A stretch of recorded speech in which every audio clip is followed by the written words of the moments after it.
Hello बीजापुरियन, अब तक इस शाही मंदी का शाही जायका आपने नहीं लिया है तो अभी विजिट करें। सिर्फ 1499 में जैसे आंत लोग खा सकते हैं। पर पर्सन सिर्फ 187। Only at B grand family restaurant.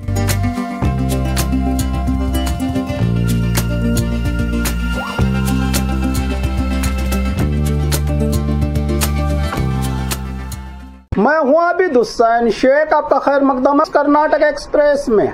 सबसे पहले नजर आज की हेडलाइंस पर।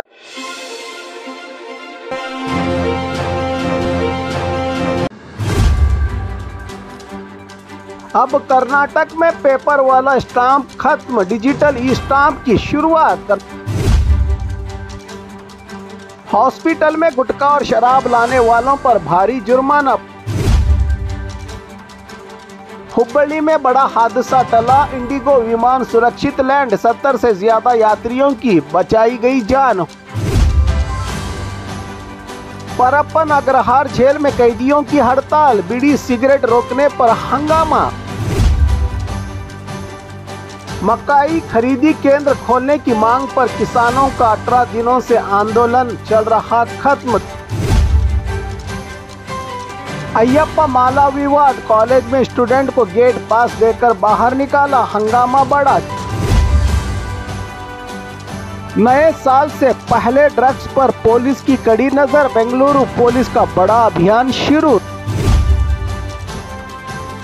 बेंगलुरु में पुराने वाहनों से बढ़ रहा है पोल्यूशन। चित्तापुर में भी मार्च का आयोजन, हजारों कार्यकर्ताओं ने लिया हिस्सा। अब खबरें विस्तार से।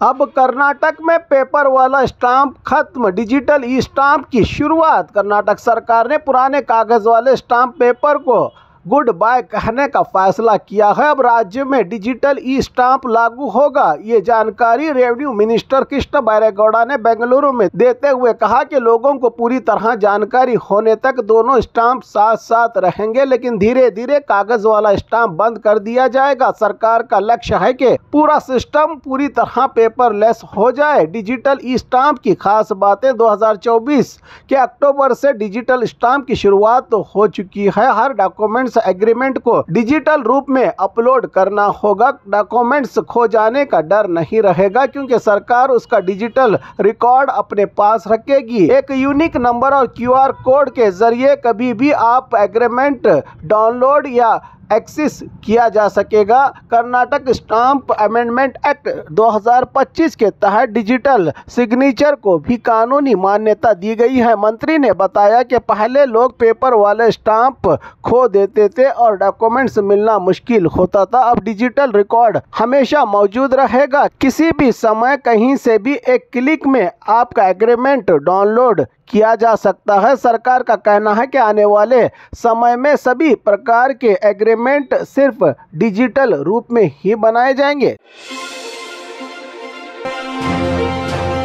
हॉस्पिटल में गुटखा और शराब लाने वालों पर भारी जुर्माना, पुलिस और हॉस्पिटल मैनेजमेंट अलर्ट। दक्षिण कन्नड़ जिला हॉस्पिटल में हैरान करने वाला मामला सामने आया है। मरीजों के रिश्तेदार हॉस्पिटल के अंदर गुटखा और तंबाकू ला रहे थे। यहां तक कि कुछ लोग नशे की हालत में आकर हॉस्पिटल में हंगामा भी कर रहे थे। इन्हीं हालात को कंट्रोल करने के लिए हॉस्पिटल मैनेजमेंट ने सख्त कदम उठाया है। हॉस्पिटल के स्टाफ ने रात के वक्त चेकिंग के दौरान कई लोगों से गुटखा और शराब के पैकेट रिकवर किए। ऐसे हर व्यक्ति पर 500 जुर्माना लगाया जा रहा है। सिर्फ 6 महीनों में 1 लाख रुपये से ज्यादा जुर्माना वसूल हो चुका है। मैनेजमेंट के मुताबिक इस कार्रवाई के बाद हॉस्पिटल में हंगामा और गड़बड़ी की वारदातें काफ़ी कम हो गई हैं। हॉस्पिटल स्टाफ का कहना है कि हॉस्पिटल साफ सुथरा रहे तो इलाज भी अच्छा होता है। तंबाकू और शराब से निकलने वाली बदबू और धुआं दूसरे मरीजों की सेहत के लिए खतरनाक है। इसीलिए हॉस्पिटल के अंदर किसी भी तरह की तंबाकू, गुटखा या शराब लाने पर पूरी तरह से पाबंदी लगाई गई है। विलाक हॉस्पिटल, जो एक लेटेस्ट टेक्नोलॉजी सुपर स्पेशलिटी सरकारी हॉस्पिटल है, अब सख्त चेकिंग कर रहा है। मैनेजमेंट अंदर जाने वाले मरीजों और इनके साथियों की पूरी तलाशी ली जा रही है ताकि हॉस्पिटल का माहौल सुरक्षित रहे। हुबली में बड़ा हादसा टला, इंडिगो विमान सुरक्षित लैंड, 70 से ज्यादा यात्रियों की बचाई गई जान। हुबली में एक बड़ा विमान हादसा कुछ ही पल की दूरी पर टल गया। बेंगलुरु से हुबली आ रही इंडिगो का 6E7162 विमान लैंडिंग से ठीक पहले तकनीकी खराबी का शिकार हो गया। विमान में 70 से ज्यादा यात्री और क्रू मेंबर्स मौजूद थे। टेक्निकली दिक्कतों के कारण विमान को आसमान में करीब 30 मिनट तक चक्कर लगाने पड़े। यात्रियों में डर का माहौल था। कई लोग अपनी जान के लिए दुआ कर रहे थे, लेकिन पायलट ने पूरी समझदारी और अपने एक्सपीरियंस को दिखाते हुए सभी को दिलासा दे रहे थे। आखिरकार पायलट ने बहादुरी दिखाते हुए विमान को सुरक्षित लैंड करवा लिया और सभी यात्रियों की जान बच गई। लोग पायलट की इस चतुराई और शांत दिमाग की खूब सराहना कर रहे हैं, वरना बड़ा हादसा हो जाता पल भर में। परप्पन अग्रहार जेल में कैदियों की हड़ताल, बीड़ी सिगरेट रोकने पर हंगामा। बेंगलुरु की परप्पन अग्रहार जेल में कैदियों ने पिछले 3 दिनों से बीड़ी और सिगरेट की सप्लाई रोकने के खिलाफ विरोध प्रदर्शन जारी रखा है। मीडिया रिपोर्ट के मुताबिक जेल अधिकारियों ने हाल ही में जेल में होने वाले गैरकानूनी कारोबार पर कार्रवाई करते हुए बीड़ी, सिगरेट, मोबाइल फोन और दूसरी प्रतिबंधित चीजों को पूरी तरह बंद किया है। जेल के अंदर क्यों हो रहा है विरोध? जेल में गैर कानूनी तरीके से बीड़ी, सिगरेट और दूसरी चीजें अंदर लाई जा रही थी। नए चीफ सुपरिटेंडेंट अंशु कुमार ने ज्वाइन होते ही इस पर सख्ती से पाबंदियां लगा दी हैं। विशेष जांच टीम ने 50 से ज्यादा मोबाइल फोन भी रिकवर किए हैं। इसी सख्ती के बाद कुछ कैदियों ने खाना छोड़कर विरोध शुरू कर दिया है। जेल प्रशासन का कहना है कि जेल में पाबंदी लगाई गई सामान लाना कानून के खिलाफ है। कैदियों को सुधारने के लिए जेल बनाई गई है, ना कि आराम या नशा करने के लिए। सरकार ने सभी जेलों की जांच के लिए एक हाई पावर कमेटी भी बनाई है, जो कैदियों में सुधार लाने की दिशा में काम करेगी और जेल सिस्टम में भी बड़ा सुधार आएगा, कह रहे हैं जानकार। मकाई खरीदी केंद्र खोलने की मांग पर किसानों का 18 दिनों से आंदोलन चल रहा खत्म। गदग जिले के लक्ष्मेश्वर, शिरहट्टी और मुंडरगी इलाके के किसान पिछले 18 दिनों से लगातार मकाई खरीदी केंद्र खोलने की मांग को लेकर धरना प्रदर्शन कर रहे थे। हर दिन अलग अलग तरीके से आंदोलन कर किसान सरकार का ध्यान अपनी ओर खींचने की कोशिश कर रहे थे। किसानों का गुस्सा फूटा, सड़क जाम, टायर जलाकर प्रदर्शन। सरकार की ओर से खरीदी केंद्र खोलने का आश्वासन तो मिला, लेकिन शाम तक केंद्र नहीं खुला। इससे नाराज किसानों ने अचानक शिगली क्रॉस पर टायर जलाकर सड़क जाम कर दिया और जोरदार विरोध प्रदर्शन किया। हालात बिगड़ने से पहले ही अधिकारी मौके पर पहुंचे और आंदोलन की जगह पर ही खरीदी केंद्र की शुरुआत करवाई, जिसके तहत आज शुरुआती तौर पर 9 किसानों का रजिस्ट्रेशन भी किया गया। उपवास कर रहे स्वामी जी की तबीयत बिगड़ी। आदरहल्ली कुमार महाराज स्वामी जी किसानों के समर्थन में उपवास पर बैठे थे, जिससे उनकी तबीयत बिगड़ गई थी। जिला अधिकारी CN श्रीधर ने मौके पर पहुंचकर स्वामी जी का हाल जाना और खरीदी केंद्र शुरू होने की जानकारी दी। इसके बाद उन्हें नारियल का पानी पिलाकर उपवास समाप्त करवाया गया। सरकार पर किसानों का दबाव। किसानों ने आरोप लगाया है कि लगातार मांग करने के बावजूद खरीदी केंद्र नहीं खोला गया था, जिससे हमारी नाराजगी बढ़ गई थी। अब सरकार के ऐलान के बाद रजिस्ट्रेशन और खरीदी दोनों जल्द शुरू होने की उम्मीद जताई जा रही है किसानों की ओर से।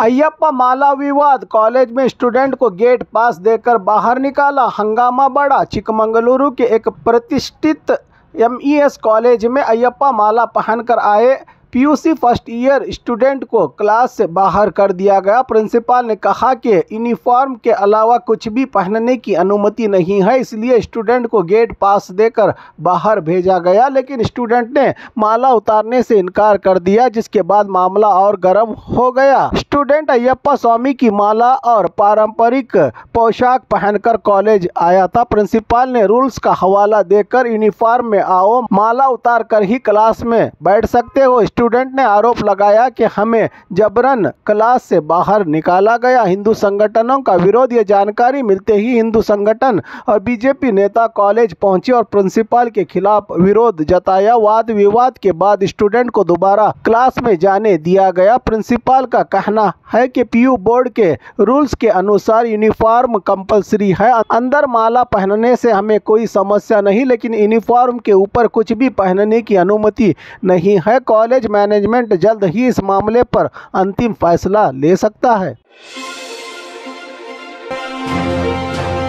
नए साल से पहले ड्रग्स पर पुलिस की कड़ी नज़र। बेंगलुरु पुलिस का बड़ा अभियान शुरू। नया साल करीब आते ही शहर में नशे का जाल फिर से एक्टिव होने लगा है। ड्रग पेडलर्स खासकर स्कूल और कॉलेज के स्टूडेंट्स को निशाना बना रहे हैं। इसी को रोकने के लिए बेंगलुरु पुलिस ने एक बड़ा कदम उठाया है। पुलिस का नया प्लान फ्रेंड्स ऑफ पुलिस अभियान।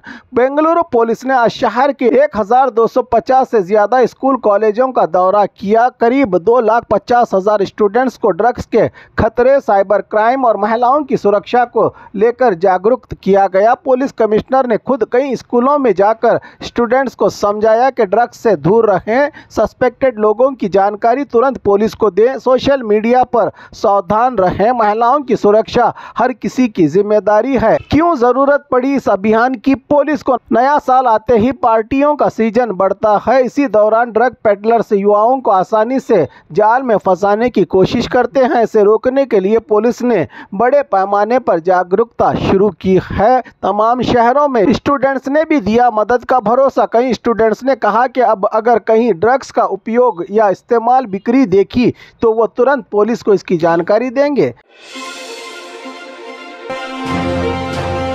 बेंगलुरु में पुराने वाहनों से बढ़ रहा है पोल्यूशन। बेंगलुरु की सड़कों पर बहुत सारे पुराने वाहन चल रहे हैं, जिससे एयर पोल्यूशन बढ़ रहा है। शहर में लगभग 37 लाख वाहन मौजूद हैं जिनकी उम्र पूरी हो चुकी है और उन्हें स्क्रैप करना चाहिए। रूल्स के मुताबिक 15 साल से पुराने वाहन स्क्रैप किए जाने चाहिए, लेकिन वाहन मालिक ऐसा करने से कतराते हैं। पिछले साल लगभग 4,000 सरकारी वाहन ही स्क्रैप किए गए। पुराने वाहन सड़क पर खड़े रहने और चलने से धूल और धुआं बढ़ता है। पार्किंग की जगह भी कम हो जाती है। पर्यावरण जानकार कहते हैं कि इन वाहनों को स्क्रैप करना जरूरी है ताकि पोल्यूशन कम हो और सड़कें भी सुरक्षित रहें।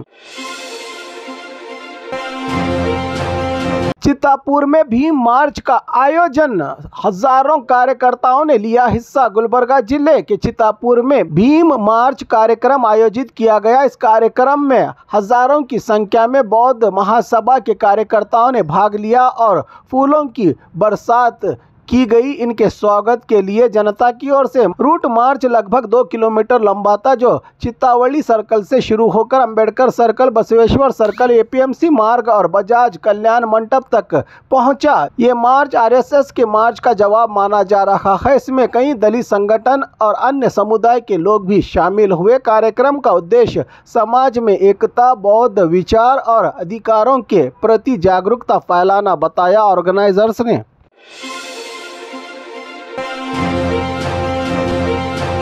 और खबरों के लिए देखते रहिए कर्नाटक एक्सप्रेस।